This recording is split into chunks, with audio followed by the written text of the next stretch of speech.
Bernard Madoff executed the largest scam in history, worth an astonishing $65 billion. Wall Street fraud who masterminded the largest Ponzi scheme in history is going to spend the rest of his life behind bars. But how did it get so out of hand? To know this, we have to start from the beginning.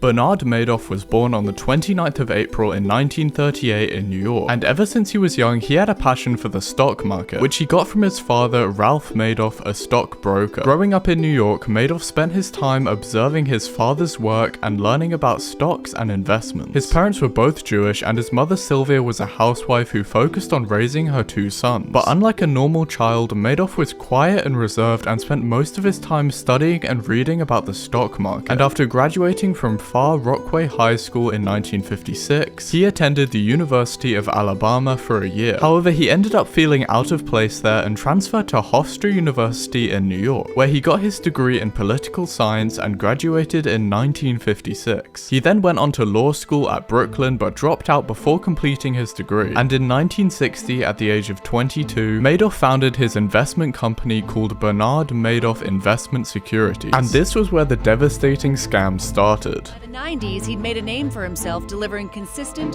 better-than-average returns for his. Madoff's lies began to unravel as Madoff was one of the highest-paid people on Wall Street.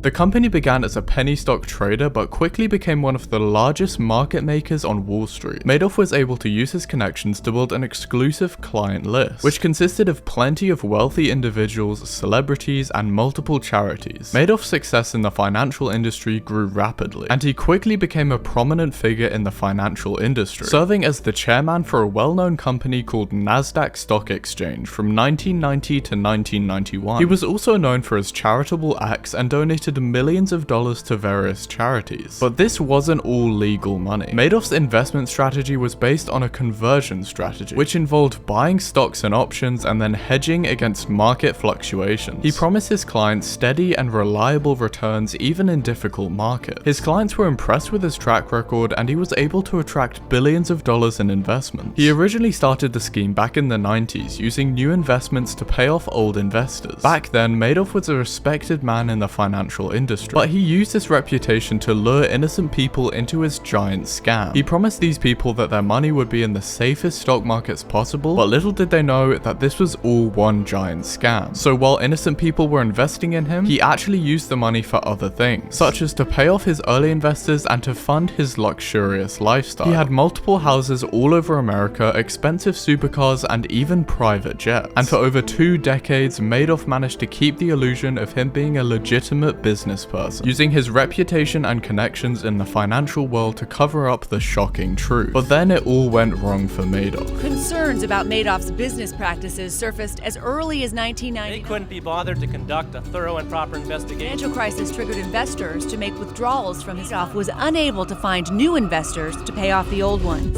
Investors started to get nervous, and many of them even started requesting their money back. It was then that Madoff's Ponzi scheme was exposed, because in December 2008, Madoff had a conversation with his two sons, in which he told them that his so-called investment firm was one giant fraudulent scam. And not soon after, they reported their father to the authorities. And only 1 year later, Madoff was found guilty to 11 federal felonies he committed, and so he was sentenced to 150 years in prison. And in total, Madoff's giant Ponzi scheme is estimated to have cost his investors around $17 billion. And adding to his sentence, he was ordered to pay a sum of $65 billion to compensate for all of the damage he's done to his investors. The recovery process for his victims was a long, difficult process, and some victims have still not managed to recover as they got severe traumas from the whole situation. One of the lead employees, Irving Picard, spent years working to recover as much money as possible for the victims. Picard filed hundreds of lawsuits against people and organizations who profited off Madoff's scheme, including investors who withdrew more money than they originally invested in Madoff's company. The recovery process was made even more difficult by the fact that many of Madoff's victims were not even aware that they had invested in his scheme, because instead they'd entrusted their money to feeder funds or investment advisors who would then place their money with Madoff without their knowledge. And as a result, many of the victims had to fight to prove that they had the right to recover their losses. The fall of Madoff's scheme also led to some significant changes in the regulations of the financial industry. The Securities and Exchange Commission, which got heavily criticized for its failure to uncover Madoff's fraudulent scheme, implemented new rules and and procedures to help prevent future scams like Madoff. The Financial Industry Regulation Authority also created a new unit which focused on heavily detecting and investigating Ponzi schemes. Madoff's scheme also had a significant impact on the world of philanthropy because many charities and foundations had invested heavily together with Madoff, and the losses they suffered had a rippling effect on the causes that they supported. Some charity organizations were forced to scale back their operations, while some were even forced to shut down completely. After being in prison for around 12 years, Madoff died on the 14th of April 2021. This may seem like a relief to all of his victims, but the fallout from his scheme still continues. I'm sure that the aftermath of Madoff's scheme will never be forgotten, but could an even larger scam arise soon? Make sure to subscribe and comment down below what you thought of this insane scam.